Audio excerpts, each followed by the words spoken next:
টানা ১৬ বছর ক্ষমতার মসনদে থাকা আওয়ামী লীগের পতন হয়েছে রক্তক্ষয়ী গণঅভ্যুত্থানের মাধ্যমে। গত বছরের ৫ আগস্ট দলের প্রধান শেখ হাসিনা পালিয়ে গেছে, তার সাথে পালিয়ে গেছে তার দলের অধিকাংশ সিনিয়র নেতা। একরকম আত্মগোপনে আছেন তার নেতাকর্মীরা। বর্তমানে বাংলাদেশের রাজনৈতিক শূন্যতা চলছে।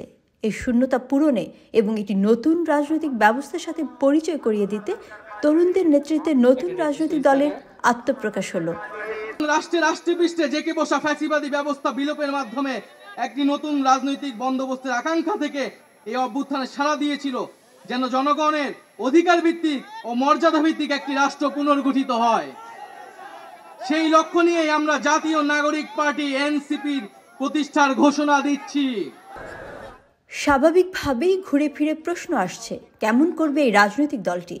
বাংলাদেশের প্রচলিত রাজনীতির বাইরে গিয়ে কতদিন টিকে থাকবেন তারা? ১৫১ সদস্য বিশিষ্ট জাতীয় নাগরিক পার্টি নামের দলটির সব নেতারাই তরুণ, সবেমাত্র শিক্ষা জীবন শেষ করেছেন তারা। আত্মপ্রকাশের দিনে দলটির শীর্ষ নেতাদের বক্তব্যে স্পষ্টই হয়েছে তাদের রাজনীতির দর্শন। এনসিপির আহ্বায়ক নাহিদ ইসলাম ভারত পাকিস্তানপন্থী রাজনীতির বাইরে গিয়ে বাংলাদেশপন্থী রাজনীতির সূচনা করবেন বলে জানিয়েছেন, যার মাধ্যমে নতজানু পররাষ্ট্র নীতি থেকে বেরিয়ে ফ্যাসিবাদ শাসন ব্যবস্থার বিলোপ করা হবে। বাংলাদেশে ভারতপন্থী পাকিস্তানপন্থী কোনো রাজনৈতিক ঠাঁই হবে না। আমরা বাংলাদেশকে সামনে রেখে, বাংলাদেশের জনগণের স্বার্থকে সামনে রেখে সকলে ঐক্যবদ্ধভাবে রাজনীতি এবং রাষ্ট্র বিনির্মাণ করব।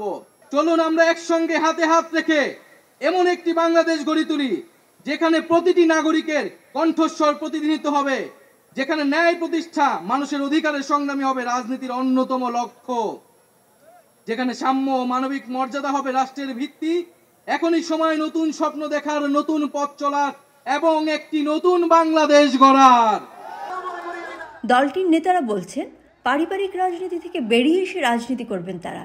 রাজনৈতিক বিশ্লেষকরা মনে করছেন, গত বছরের ৫ আগস্টের পর দেশে রাজনৈতিক শূন্যতা তৈরি হয়েছে। সেক্ষেত্রে যদি নতুন দল নতুন ধারার রাজনীতির সাথে বাংলাদেশের মানুষকে পরিচয় করাতে পারে, তাহলে তারা মানুষের কাছে গ্রহণযোগ্যতা পেতেও পারে, কারণ এ ধরনের দলের চাহিদা আছে সমাজে। আমরা যতদিন না পর্যন্ত আমরা নিশ্চিত করতে চাই এদেশ থেকে পরিবারতন্ত্র, এদেশ থেকে কবরস্থ হয়েছে।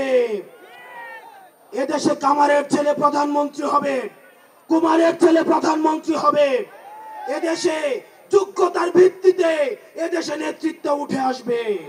যে কোনো একটি বিষয়ের পক্ষে বিপক্ষে কথা থাকবে, যুক্তি তর্ক থাকবে, কিন্তু দিন শেষে যেটা দেশের জন্য, দেশের মানুষের জন্য মঙ্গলকর, আমরা সবাই যেন সেটাতে ঐক্যবদ্ধ হতে পারি। উদাহরণ হিসেবে তারা আওয়ামী লীগের প্রতিষ্ঠার কথা বলছে। ১৯৪৯ সালে মুসলিম লীগ থেকে বেরিয়ে গিয়ে আওয়ামী লীগ তাদের যাত্রা শুরু করেছিল। সেই দলটির নেতৃত্বেও ছিল ২৫-৩০ বছরের যুবকরা। তারা ঠিকভাবে চলতে পারলে, সংগঠিত হতে পারলে, জনগণের সাথে সংহতি নিয়ে সম্পৃক্ত হতে পারলে বাংলাদেশের রাজনীতির মাঠে ছাত্ররা নতুন স্রোত তৈরি করতে ও শূন্যতা পূরণ করতে পারবে বলেও মত বিশ্লেষকদের। কিন্তু বাংলাদেশের ক্ষমতা প্রত্যাশী কিংবা ক্ষমতাসীনরা নতুন দলকে ভালোভাবে নেয় না। যারা বড় রাজনৈতিক দল রয়েছে, ছোটদেরকে ধীরে ধীরে সামনে এগিয়ে যেতে না দেয়, তাহলে আমাদের মধ্যে ধীরে ধীরে এমন একটি মানসিকতা আসবে, যেই মানসিকতা হয়তো আমাদেরকে ধীরে ধীরে একটি স্বৈরাচারী আচরণের দিকে নিয়ে যেতে পারে। আমাদের রাজনৈতিক পরমত সহিষ্ণুতা থাকবে, মত প্রকাশের স্বাধীনতা থাকবে, আমাদের দ্বিমত প্রকাশের স্বাধীনতা থাকবে। রাজনৈতিক বিশ্লেষকরা বলছেন, এনসিপি যদিও তরুণদের নিয়ে গঠিত একটি রাজনৈতিক দল, কিন্তু তারাও রাজনীতির মাঠে দায়িত্বশীল প্লেয়ার হবে, কিন্তু সেজন্য তাদের দায়িত্বশীল হতে হবে। বর্তমান যে সংকট চলছে তা থেকে উত্তরণের জন্য বুদ্ধিদীপ্ত কাজ করতে হবে। কিন্তু তারাই যদি নতুন বিতর্ক সামনে নিয়ে আসে বা তৈরি করে, তবে তার নিষ্পত্তি কে করবে? বড় একটি রাজনৈতিক দলের সিনিয়র নেতারা ইতিমধ্যে প্রশ্ন তুলেছে, সেকেন্ড রিপাবলিক কেন?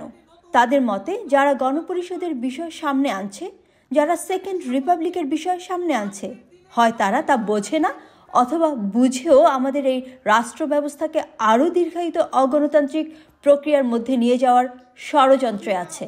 আমাদের ভবিষ্যৎ, আমাদের সেকেন্ড রিপাবলিক অধরা কোনো স্বপ্ন নয়, এটি আমাদের আজকের দিনের সামনের বাংলাদেশের প্রতিজ্ঞা।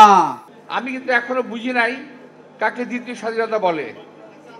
আমি এখনো বুঝতে পারি নাই কি বলে দ্বিতীয় সেকেন্ড রিপাবলিক কি বলে, আমি বুঝি নাই। আপনারা বুঝেছেন কি জানি না।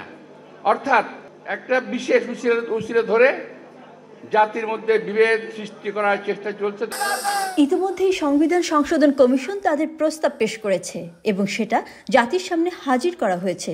স্পষ্টতই তাদের প্রস্তাবের মধ্যে নবগঠিত এই রাজনৈতিক দলের সেকেন্ড রিপাবলিক ও গণপরিষদের বিষয় নেই।